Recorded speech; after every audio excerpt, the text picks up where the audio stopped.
ഇന്നലെ തിയേറ്ററുകളിലേക്ക് എത്തിയതും നിലവിൽ പ്രദർശനം നടത്തിവരുന്നതുമായ 4ഓളം സിനിമകളുടെ ഇതുവരെയുള്ള കളക്ഷൻ റിപ്പോർട്ടാണ് ഈ ഒരു വീഡിയോയിൽ നമ്മൾ പങ്കുവയ്ക്കുന്നത്. ഒന്ന്, സൂര്യ നായകനെ കാർത്തിക് സുബ്രാജ് സംവിധാനം ചെയ്ത റെട്രോ സിനിമയുടെ ആദ്യ ദിന കളക്ഷൻ പരിശോധിക്കുകയാണെങ്കിൽ ചിത്രത്തിന് മിക്സഡ് റിവ്യൂസ് ആണ് വന്നതെങ്കിൽ കൂടി ഞെട്ടിക്കുന്ന ഒരു കളക്ഷനിലേക്കാണ് റെട്രോ ആദ്യ ദിനം എത്തിയിരിക്കുന്നത്.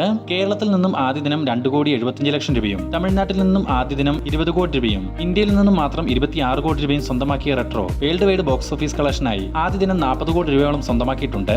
രണ്ട്, തെലുങ്കിൽ നിന്നും ഞാനി നായകനെ തിയേറ്ററുകളിലേക്ക് എത്തിയ ഹിറ്റ് ദ തേർഡ് കേസ് എന്ന ചിത്രം കേരളത്തിൽ നിന്നും ആദ്യ ദിനം 3 ലക്ഷം രൂപയും ആന്ധ്ര തെലങ്കാനയിൽ നിന്നും മാത്രം 23 കോടി രൂപയും സ്വന്തമാക്കിയ ഹിറ്റ് 3യുടെ ഓൾ ഇന്ത്യ ഗ്രോസ് 25 കോടി രൂപയും വേൾഡ് വൈഡ് ബോക്സ് ഓഫീസ് കളക്ഷനായി ആദ്യ ദിനം ഹിറ്റ് ദ തേർഡ് കേസ് 33 കോടി രൂപയും സ്വന്തമാക്കിയിട്ടുണ്ട്. ഇനി തമിഴിൽ നിന്നും ഇന്നലെ റിലീസിനെത്തി ഏറ്റവും മികച്ച അഭിപ്രായങ്ങൾ നേടിയെടുത്ത സിനിമയാണ് ശശികുമാർ നായകനായിട്ട് എത്തിയ ടൂറിസ്റ്റ് ഫാമിലി. വലിയ പ്രൊമോഷനോ അധികം സ്ക്രീനുകളോ ഒന്നുമില്ലാതെ തന്നെ ടൂറിസ്റ്റ് ഫാമിലിയുടെ ആദ്യ ദിന world wide box office collection 6 കോടി രൂപയിലേക്ക് എത്തപ്പെട്ടിട്ടുണ്ട്. മാത്രമല്ല ഇന്നു മുതൽ ചിത്രത്തിന് സ്ക്രീൻ കൗണ്ടുകളിൽ വൻ വർധനവും ഉണ്ടാവും. അതായത് ഇന്നു മുതൽ മികച്ചൊരു കളക്ഷനിലേക്ക് ടൂറിസ്റ്റ് ഫാമിലി എത്തുമെന്ന് തീർച്ച. ഇനി നമ്മുടെ ലാലേട്ടനെ നായകനാക്കി തരുൺമൂർത്തി സംവിധാനം ചെയ്ത് തിയേറ്ററുകളിൽ ഗംഭീര അഭിപ്രായം നേടി പ്രദർശനം നടത്തിവരുന്ന തുടരും എന്ന സിനിമയുടെ ഇതുവരെയുള്ള കളക്ഷൻ പരിശോധിക്കുകയാണെങ്കിൽ റിലീസിനെത്തി 7 ദിവസങ്ങൾ കൊണ്ട് കേരളത്തിൽ നിന്നും മാത്രം 46 കോടി 80 ലക്ഷം രൂപയോളം സ്വന്തമാക്കിയ തുടരും 7 ദിവസങ്ങൾ കൊണ്ട് വേൾഡ് വൈഡ് ബോക്സ് ഓഫീസ് കളക്ഷനായി 120 കോടി രൂപയോളം നേടിയെടുത്തു കഴിഞ്ഞു.